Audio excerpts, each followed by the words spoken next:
મહીસાગર જિલ્લાના લુણાવાડા નગરપાલિકાના પ્રમુખ પર પૂર્વ હોદ્દેદારે લગાવ્યા ગંભીર આક્ષેપ. લુણાવાડા નગરપાલિકા પ્રમુખ ડૉક્ટર કીર્તિ પટેલે મીડિયા સામે આપી પ્રતિક્રિયા. તેમના પર લગાવવામાં આક્ષેપ ફગાવ્યા. જે ટેન્ડર થયા તે અમારી બોડી બનતા પહેલાં થયા છે. આજે ટેન્ડર થયું હતું તેમાં અમે હાજર ન હતા. કેટલાક લોકોની વ્યક્તિગત રાજકીય મનસા સંતોષ ન આવવાના કારણે આવા કૃત્યો કરી રહ્યા છે. નગરપાલિકા પ્રમુખ કીર્તિ પટેલ આવા લોકો પાર્ટીને અને પાર્ટીના નેતૃત્વને બદનામ કરવાના પ્રયત્નો કરી રહ્યા છે. આવા આક્ષેપોને હું તદ્દન ફગાવું છું. જાણીએ શું છે આ સમગ્ર મામલો. આ આક્ષેપો તદ્દન પાયા વિહોણા છે. આ જે ટેન્ડર થયું એ અમારી બોડી બનતા પહેલાં તારીખ 17/1/2002 રોજ ટેન્ડર થયેલું હતું. આ ટેન્ડર પ્રક્રિયામાં અમે એ વખતે કોઈ જગ્યાએ હાજર નહોતા.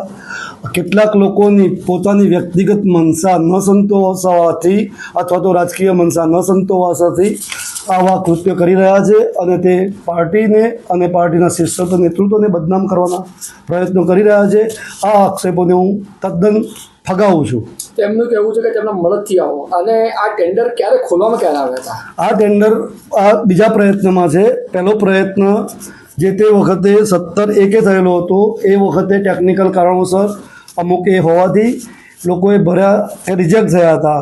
એ હું જાણતો નથી. પણ બીજા પ્રયત્ન જ્યારે હમણાં થયો તારીખ 27/3/2025 રોજ થયેલો હતો અને આ ટેન્ડરો કોઈપણ ગેરરીતિ થઈ નથી. આ ટેન્ડરો અહીંયા પાલિકાની અંદર તમામ સભ્યોની વચ્ચે ખોલવામાં આવ્યા છે. આ ટેન્ડરોની ખોલતી વખતે તમામ પદાધિકારીઓની સહી લેવામાં આવી છે. એમની સહી લઈ અને તમામે તમામ પારદર્શક વહીવટ કરવામાં આવેલ છે. પરંતુ કોઈનો વ્યક્તિગત સ્વાર્થ ન સંતોષવાથી આવું કૃત્ય કર્યું હશે તેને હું તદ્દન વખોડું છું. આવું ન થવું જોઈએ અને સંપૂર્ણ પારદર્શક વહીવટ પાલિકામાં ચાલે છે. ઘણા વર્ષો પછી પાલિકા ભારતીય જનતા પાર્ટીની બની છે. ભારતીય જનતા પાર્ટીના 1 મહિનાની અંદર ઘણા વિકાસના કામો ચાલુ કર્યા છે. આથી કોઈકના પેટમાં તેલ રેડાયું હોય અને એમણે આવા આક્ષેપો કર્યા હોય. હવે સોશિયલ મીડિયામાં કરેલા આક્ષેપોના દરેક આક્ષેપોને જવાબ આપવા આમ તો જરૂરી નથી હોતા, પરંતુ આપ મીડિયાવાળા એ પ્રશ્ન પૂછ્યા એટલે મારી ફરજ બને છે કે મારે એનો ખુલાસો કરવો જોઈએ. આથી મેં ખુલાસો કરું છું કે ભાઈ આ પ્રક્રિયા બિલકુલ વ્યાજબીપણે અને અહીંયા જ કરેલી છે. નેગોશિએશન માટે બધાને લેટર લખેલા જ છે. કોઈ આ ટેન્ડર 1-2%, 5% સુધી એબો આવ્યા છે તો અમે એમને બોલાવી નેગોશિએશન કરવા માટેના લેટર ઇસ્યુ કરી દીધેલા છે. આપે જણાવ્યું કે આ ત્રીજા મહિનામાં શાસન કોનું હતું?